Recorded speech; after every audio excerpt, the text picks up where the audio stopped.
My wife told her classmates she married someone like my sister, so I let her taste what that actually meant. Hi, I'm Cole, 31, and 3 months ago my wife asked my sister to pretend to be her at a high school reunion. And now, she's living with my sister for real, and my brother wants me to file for full custody. Let me tell you how we got here.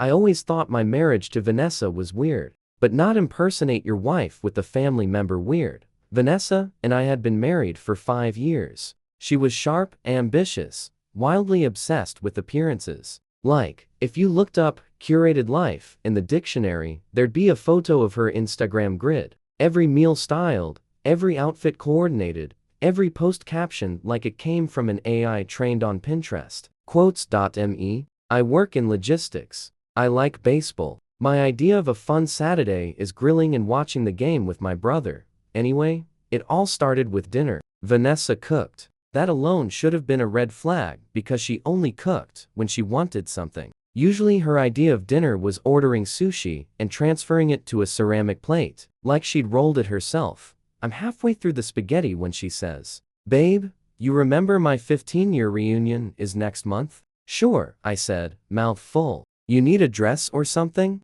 "No," she says, twirling pasta around her fork like it's a strategy. "I need Maggie to come with me." Maggie, my sister, 33, single mom, works at a nonprofit, allergic to bullshit. Maggie and Vanessa barely tolerated each other. Vanessa thought Maggie was too blunt. Maggie thought Vanessa was a product of consumer capitalism. They were not brunch buddies. I blinked. "Why would Maggie come to your reunion?" Vanessa tilted her head, smiling like she was explaining photosynthesis to a toddler. "Because I told everyone in high school that I'd grow up to marry someone exactly like Maggie."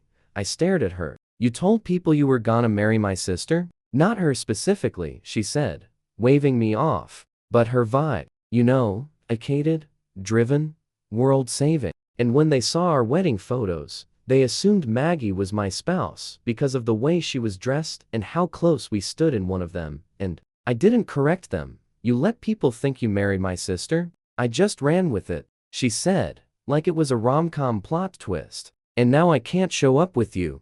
I put my fork down. "Why not?" "Because, babe, I told them my spouse was an Ivy League feminist who teaches yoga retreats in Costa Rica. I work for a warehouse distributor." "Exactly," I laughed out loud, because I thought it was a joke. It wasn't. Vanessa stared at me like I was the insane one. "You want Maggie to go to your reunion and pretend to be your wife?" Vanessa nodded like it was no big deal. "She already said yes."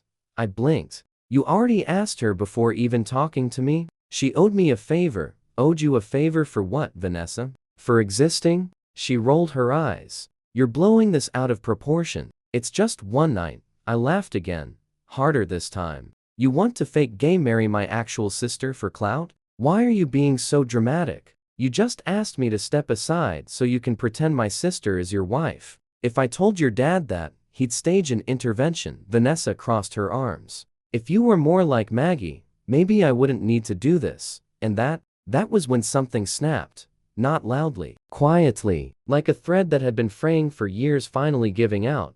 I stared at her across the table. The woman I'd married. The woman who told people I was her photographer or assistant in public because I didn't match the aesthetic. Then I said, "Fine." Vanessa blinked. "Fine? Let Maggie pretend to be your wife." She smiled like she'd won. "But if she's going to be your wife," I added, "she should also know what that really looks like." Vanessa narrowed her eyes. "What does that mean?" I stood up. "It means I'm going to tell Maggie everything." Because Vanessa thought this was a game. But she forgot something important. Maggie doesn't play. Called Maggie that same night. She answered on the third ring, her voice groggy like I'd woken her up mid-Netflix nap. "Cole, everything okay?" "Depends. Did Vanessa really ask you to pretend to be her wife at her reunion?" Long pause, then Maggie sighed. "You heard about that, huh? She told me over dinner like it was the weather." Just casually dropped it in between pasta twirls. Maggie groaned. "She said it would just be a harmless thing. One night." She made it sound like a charity gig. "You know what's weird? She made it sound like you suggested it. She made it sound like you asked her." We both paused, processing. I rubbed my eyes. "Mags, Please tell me you're not actually going through with this. I mean, I was considering it. For your sake. My sake? She said you were feeling insecure about being the boring husband and didn't want to go. That you felt like her friends would judge you. I almost dropped the phone. Maggie, I never said that. That woman straight up created a gay marriage cosplay just to avoid admitting she married a logistics guy. Well, that tracks. Thanks. She snorted. Okay, yeah. This is messed up. Really messed up. It gets better. She told them all you were an Ivy League yoga guru who saves dolphins or something. Maggie burst out laughing. Do they know I run a food pantry and live in sweatpants? They're about to find out. There was a beat of silence. Then she said, all right. I'm in. What? I'll go to the reunion. I'll play the doting wife. I'll hold her hand. Smile for the photos. Talk about our eco-friendly wedding in the woods. I'll sell the fantasy. You're helping her? No, Maggie said, her voice hard now. I'm helping you. You want people to see the truth? Let's give them a front row seat. I'll play her perfect fantasy, and I'll make sure it's so perfect it cracks. I grinned. You've always been scarier than me. That's why Dad never grounded me. We hung up. The next week was weird. Vanessa acted like nothing had happened, like we hadn't argued, like this wasn't the dumbest thing she'd ever tried to do. She even hummed while getting ready for rehearsals with Maggie. I watched them sit on the couch together, planning their fake love story like they were staging a play. Vanessa giddy, Maggie taking notes, nodding like a good little improv partner, but I saw the glint in my sister's eyes. That wasn't agreement, that was bait. And Vanessa? She was walking straight into the trap. The reunion was held in a hotel ballroom downtown. Velvet ropes, champagne flutes, a lighting that screamed networking event disguised as nostalgia. Vanessa spent the entire drive there vibrating with excitement, checking her lipstick in the mirror every 5 seconds and snapping selfies with Maggie in the back seat. Maggie leaned into each shot like a good Instagram wife, smiling just wide enough to pass, but never enough to be real. You guys look great, I said from the front seat, mostly just to see how Vanessa would react. She didn't even blink. We have to. These people haven't seen me since I was 17. First impressions matter. You mean second ones? Whatever. I dropped them off at the valet and circled around the corner to park. I wasn't technically invited, but I had a plan. And unlike Vanessa's, mine didn't rely on social media filters and delusion. Sighed. I watched from the back corner of the ballroom, half hidden behind a floral arrangement the size of a small car. And let me tell you, Vanessa was thriving. She floated through the crowd with Maggie on her arm, introducing her as my wife, Maggie. That sentence alone was so surreal. I had to physically bite my knuckle to keep from laughing. Maggie played her part flawlessly. She told stories about their honeymoon in Kyoto, mentioned our shared tattoo, and even referenced a made-up dog named Waffles, who tragically passed away last spring. People loved her. There was a literal line to take selfies with them, and the more they gushed over Maggie, the more Vanessa glowed, until they started asking questions. So where do you live? What do you do again? How did you two meet? That's when the cracks started showing. Vanessa fumbled over details. Maggie improvised with answers so wildly off base that Vanessa could barely keep up. She mentioned being polyglot vegan minimalists, having 4 adopted Peruvian children, and that Vanessa's guilty pleasure was collecting taxidermy frogs. At one point, Maggie leaned in and whispered, "Should I bring up our joint OnlyFans?" Vanessa nearly choked on her drink. I could feel the panic vibrating off her from 30 feet away. That's when I made my move. I walked across the room, straight up to Vanessa and Maggie, and said, "Sorry I'm late. Got caught in traffic." Vanessa turned pale. Her eyes darted around, scanning the crowd like someone had pulled the fire alarm. "Cole," she said through her teeth. "What are you doing here?" "Meeting your high school friends," I said cheerfully. "Hi, I'm Cole, Vanessa's actual husband." Every head in the group turned at once, and just like that, the room went silent. I swear the silence in that ballroom could have been bottled and sold as pure tension. Everyone looked at Vanessa, then Maggie, then me, trying to make sense of the human Venn diagram we'd just created. Vanessa let out a tight little laugh. "Oh, this is Cole, my friend." "Friend?" I repeated, raising an eyebrow. "Babe, You're hilarious. I've only been married to you for, what, 5 years? But hey, let's not confuse anyone. You're here with my sister tonight, so I'm clearly just the plus one who pays your taxes. Someone choked on their mimosa behind me. Vanessa's face had gone full glitch mode, smile frozen, eyes wide, like her brain was buffering. Maggie? Maggie looked like Christmas came early. Oh, this is the other spouse I mentioned, she said brightly. Vanessa and I are poly now. It's very modern, very 2025, right? I nodded. Vanessa told me about the throuple thing just yesterday. Totally cool with it. I'm actually dating your high school chemistry teacher now. We're all very evolved. A guy in a salmon-colored blazer leaned toward Maggie. Wait, is this real? Maggie looked him dead in the eyes. As real as Vanessa's trust fund was in junior year, he snorted. Damn. Vanessa tried to recover. Okay, enough joking around. Who's joking? I said. Because you told a whole ballroom that your wife was Maggie, my sister, while I was at home wondering where all the couple's therapy money went. Her smile cracked for real then. A little tick started in her left cheek. Excuse me, she muttered, grabbing Maggie by the wrist and dragging her toward the bar like it was an emergency exit. I followed. Obviously, they hissed at each other while pretending to browse the wine menu. What the hell are you doing? Vanessa snapped at Maggie. Having fun, Maggie whispered. Isn't that what you wanted? A little performance? I'm just method acting now. Vanessa turned on me. You humiliated me in front of everyone. I leaned in. No, sweetheart. You humiliated yourself the second you told people you married my sister. Because I wasn't impressive enough. I'm just here to correct the credits at the end of the show. Vanessa opened her mouth, but before she could unleash whatever monologue she had queued up. Hey, said a guy behind a square jaw, varsity jacket, still clinging to his glory days. So, you're married to both of them? He pointed between me and Maggie. Technically, I said, smiling. But only one of them knows how to cook bacon without Googling it first. Maggie raised her hand proudly. Vanessa stormed off without another word, and in her absence, a new story began writing itself. Me and Maggie, the actual couple of the night, rewriting the entire reunion script, one stunned classmate at a time. After Vanessa stormed out, the ballroom's energy shifted like someone had flipped a switch. People loved us. And by us, I mean me and Maggie, the accidental dream couple. We didn't plan it, but something about the chaos had unlocked a weird chemistry. Maggie leaned into it like a seasoned con artist. I played along because, well, revenge with a sibling sidekick? That's bucket list material. So how did you two meet? Someone asked a woman in a red dress with enough Botox to stop traffic. Maggie smiled. College. He was the hot TA who didn't know he was hot.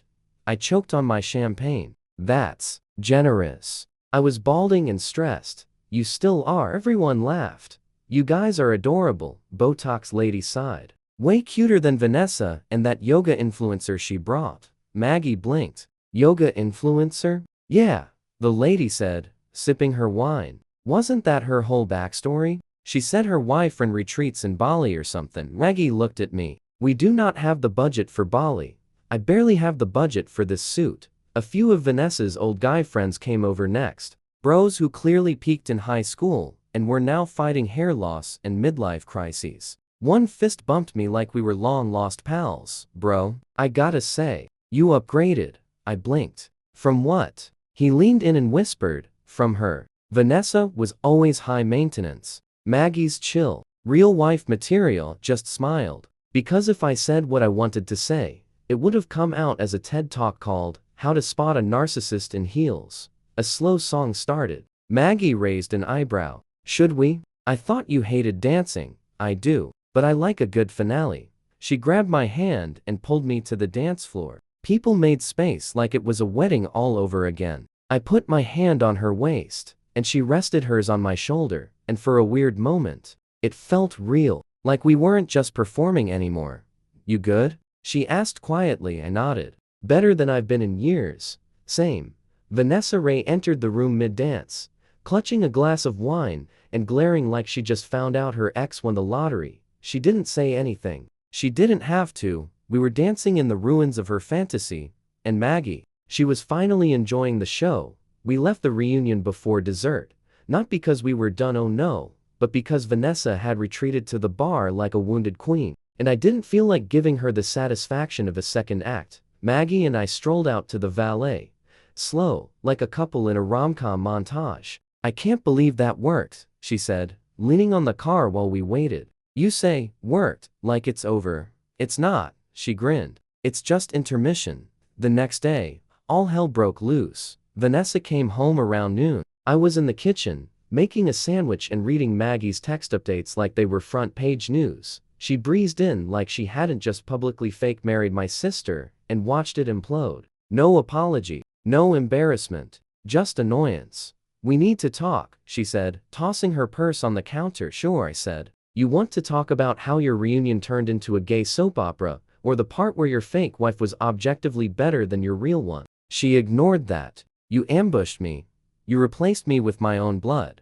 Don't be dramatic. It was one night, Vanessa. You told people Maggie was your wife. That's not a prank. That's a weird, extended psychotic episode with catering." She crossed her arms. "You made me look like a fool. I didn't make you do anything. I just let people see what you were already doing. You wanted the version of me that didn't exist, the curated husband, the aesthetic one. I'm sorry, logistics and a receding hairline didn't cut it." Her voice dropped. "You humiliated me." "No," I said, stepping forward.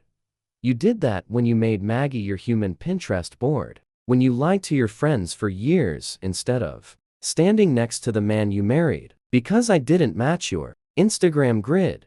She flinched. "I was trying to protect my image," she whispered. "From what? The truth? That you married someone real?" She didn't answer. I took a breath. "Look, I think we're done, Vanessa." That got her attention. "Excuse me, I mean it. I've been carrying this marriage while you auditioned for a life that doesn't exist. I'm tired. And I'm done," she scoffed. "So you're just gonna run off with Maggie now?" "No," I said quietly. "I'm going to start over. With someone who wants me for who I am, not who they wish I could be." In a filtered post, Vanessa stared at me, eyes wide. Then, for the first time in 5 years, she had nothing to say.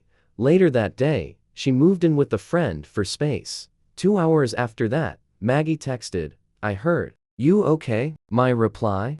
"Getting there." Dinner? Dinner with Maggie felt different. Not like a victory lap. Not like revenge. Just simple, comfortable, like slipping into an old hoodie that suddenly fit better than you remembered. We went to this little Thai place she loved. The kind with mismatched chairs and paper menus. Where the pad, it was always too hot, and exactly right. We talked about everything but the reunion. No gossip, no post-mortem, just life. "So," she said between bites, "you really done with her?" I nodded. "Yeah, I think I was done before the reunion. I just didn't know how to say it." Maggie sipped her iced tea. "I knew it when she called me her aesthetic inspiration, like I was a color palette instead of a human." I laughed. "You did crush that married in the forest monologue," she grinned. "Oh, I studied. I watched 5 hours of lesbian wedding TikToks." We fell quiet for a second. Then I said, "You know the wildest part?" "What?" I didn't feel sad when she left. Maggie looked at me for a long beat. "That's not wild, Cole. That's called clarity." After dinner, we walked back to her car. The air was crisp, the sky full of stars. Nobody ever notices anymore. She stopped at the door, keys in hand, and looked at me. "You gonna be okay?" "I already am." She smiled, then hesitated. "There's something I didn't tell you." I raised an eyebrow. "Okay." She looked down at her shoes. During the reunion, one of Vanessa's friends asked if we were really married. I said yes. I blinked. "You what?" She laughed, shrugging. I panicked. She had this look, like she was about to call BS, and I just went with it. "Well," I said slowly, "guess we should at least get engagement photos done. You know, keep the illusion alive." "Definitely." I'm thinking soft lighting, dogs and flower crowns, and matching flannel, obviously. We stood there, grinning like idiots in a parking lot. The kind of moment that feels like a beginning and an ending at the same time. Then, she stepped forward and hugged me, not a sibling hug, not a joke hug, a real one. Long, quiet, safe. "I'm proud of you," she whispered. I didn't say anything, just held her a little tighter, because for the first time in a long time, I wasn't trying to impress anyone. I was just me. And apparently, that was finally enough. 3 weeks later, the divorce papers were signed. Vanessa tried one last Hail Mary, a long email titled Closure and Clarification, where she basically blamed me for not being ambitious enough to match her energy. I didn't respond. I just forwarded it to my lawyer and deleted her from my contacts. The house? I kept it. The life I had before? Not so much. It's amazing how quiet things get when drama stops renting space in your living room. Maggie and I started spending more time together, at first just hangouts, then game nights, then actual dates. We didn't rush. We didn't define anything. We just existed in the same space and let things grow. 6 months after the reunion, I came home from work and found her in the kitchen barefoot, eating a slice of pie straight from the tin with the fork like it was the most natural thing in the world. She looked up at me, cheeks full. What? I shrugged. Marry me. She blinked. What? I smiled. Not right now. Not even this year. But eventually, she set the pie down. You serious? I've never been less filtered in my life. She stepped closer. You sure you want a woman who steals your dessert and swears at IKEA instructions? Absolutely. She leaned in and kissed me. No fanfare. No orchestral swell. Just two people who'd finally figured out what mattered. A year after the reunion, we did engagement photos in flannel with flower crowns and a borrowed golden retriever named Waffles. No one believed the dog wasn't ours. Honestly, we stopped correcting people. Vanessa moved out of state shortly after the divorce. According to Facebook, she's now dating a chiropractor/influencer who sells collagen powders and motivational quotes. Fitting.as for me? I work the same job. I still grill on Saturdays. Still argue with Maggie about who loads the dishwasher better. Me, obviously, but I don't feel invisible anymore. Because the biggest plot twist wasn't that my wife wanted my sister to play her spouse. It's that it took that exact lie to finally tell me the truth. You don't need to be curated, you just need to be chosen. And this time, I was. And damn, it feels good to be real.